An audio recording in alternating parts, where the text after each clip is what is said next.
नमस्कार। मैं BS मीना, सहायक आचार्य हिंदी, राजकीय महाविद्यालय बावनबास, वीडियो व्याख्यान की श्रृंखला में आपका स्वागत करता हूं। आज का जो हमारा विषय है वह है अष्टछाप के कवियों में सूर का स्थान।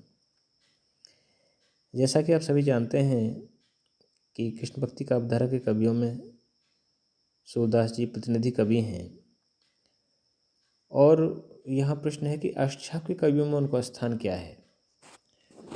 तो इस विषय पर चर्चा करने से पूर्व हमें ये समझना होगा कि अष्टछाप क्या है। तो अष्टछाप दरअसल 8 कवियों का एक समूह है जिसकी स्थापना विठलनाथ जी ने की थी।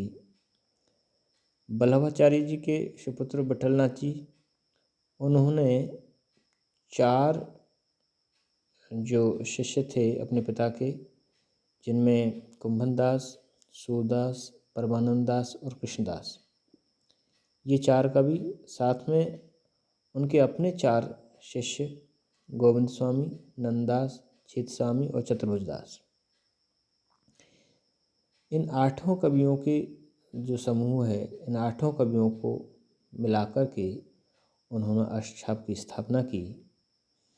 और ये कवि कृष्ण भक्ति काव्यधारा के सबसे महत्वपूर्ण कवि हैं, जिनको कि न केवल इनका कृतित्व, इनका व्यक्तित्व, बल्कि इनका अपना एक अलग वैशिष्ट्य है। जब कभी भी कृष्ण भक्ति काव्यधारा की चर्चा की जाएगी या की जाती है, तब अष्टछाप के कवियों का नाम अवश्य आता है। अष्टछाप के कवियों में सूरदास जी का स्थान निर्धारित करने के लिए या इस बात को समझने के लिए हमें संक्षेप में प्रत्येक कवि के बारे में समझना होगा।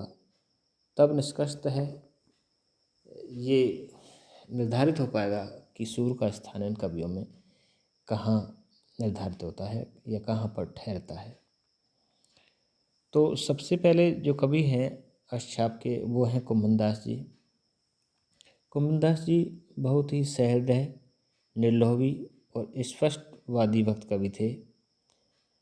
इनकी स्पष्टवादिता की साहित्य जगत में बहुत चर्चा होती है।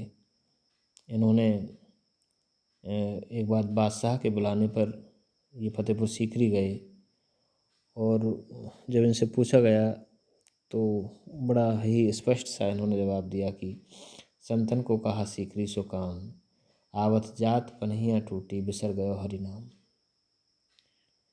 तो ऐसे स्पष्टवादी कवि हैं जिनकी चर्चा आज भी साहित्य जगत में होती है।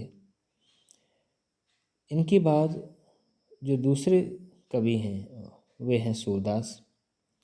और सूरदास की साहित्यिक रचनाओं को देख करके, सुन करके, पढ़ करके आश्चर्य होता है, और सच कहूँ तो उनके अंधे होने पर शक होता है कि भला आँखों से अंधा व्यक्ति इस तरह के वर्णन, इस तरह की सुललित पदों का निर्माण, और आप देखेंगे कि उनकी रचनाओं में जो विभिन्न रंगों का जो लेख है, उनके पदों में जो उपमा उत्प्रेक्षा की जो उपयुक्तता है, स्वाभाविकता है, उसको देख करके, उसको यदि आप समझेंगे तो लगता है कि आँखों वाले व्यक्ति इस तरह का वृतांत, इस तरह का वर्णन नहीं कर सकते।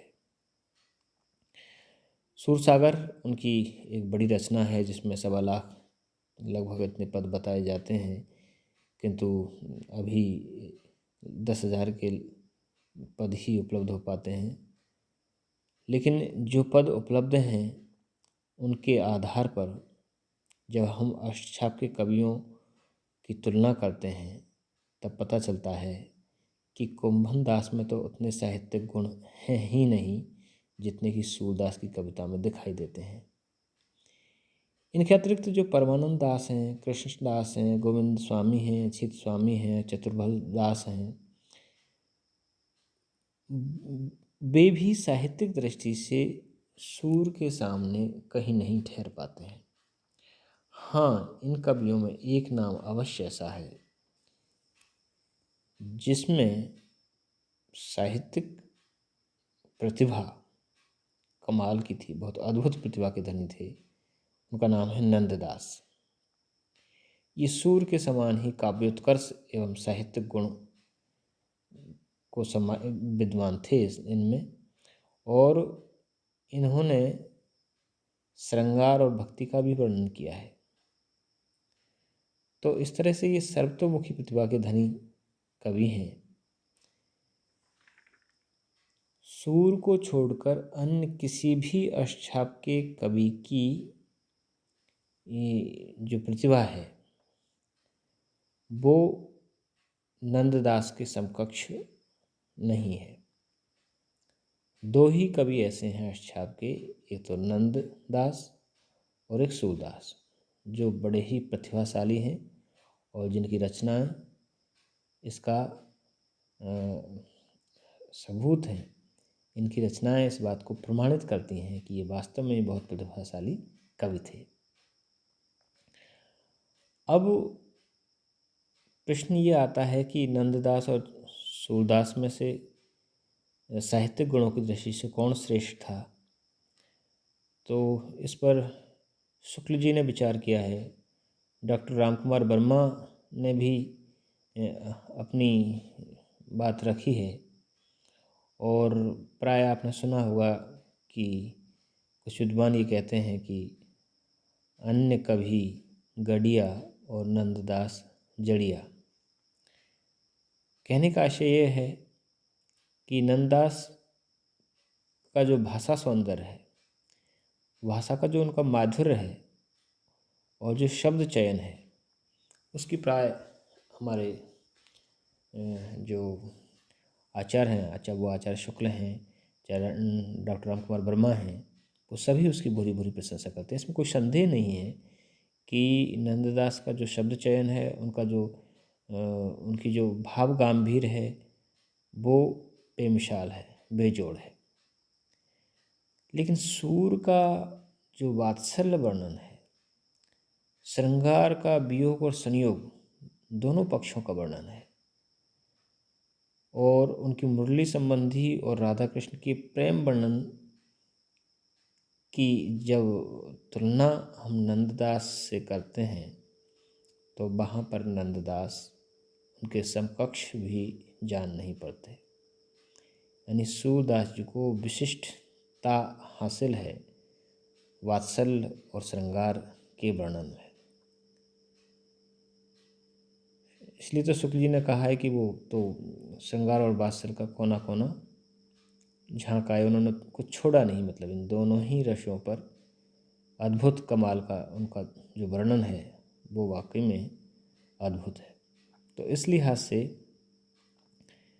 यदि देखा जाए तो सूरदास बहुत आगे निकल जाते हैं, न केवल अन्य कवियों से बल्कि नंददास से भी। सूर की जो भावों की मौलिकता है और मनोवैज्ञानिकता है वो नंददास में नहीं है। अब साहित्यिक उत्कर्ष और भावों की जो मौलिकता की दृष्टि से हम जब विवेचन करते हैं और निष्कर्ष पर पहुंचते हैं तो उसमें सूर सर्वोपरि ठहरते हैं, और अष्टछाप के कवियों में उनका स्थान सर्वोपरि निर्धारित होता है। इसीलिए आज भी तमाम तरह की विवेचनाएं, आलोचनाएं निकलती हैं, लेकिन सूर वाकई में सूर ही है, और उनका स्थान भी अष्टछाप के कवियों में भी मूर्धन स्थान के अधिकारी हैं सूरदास।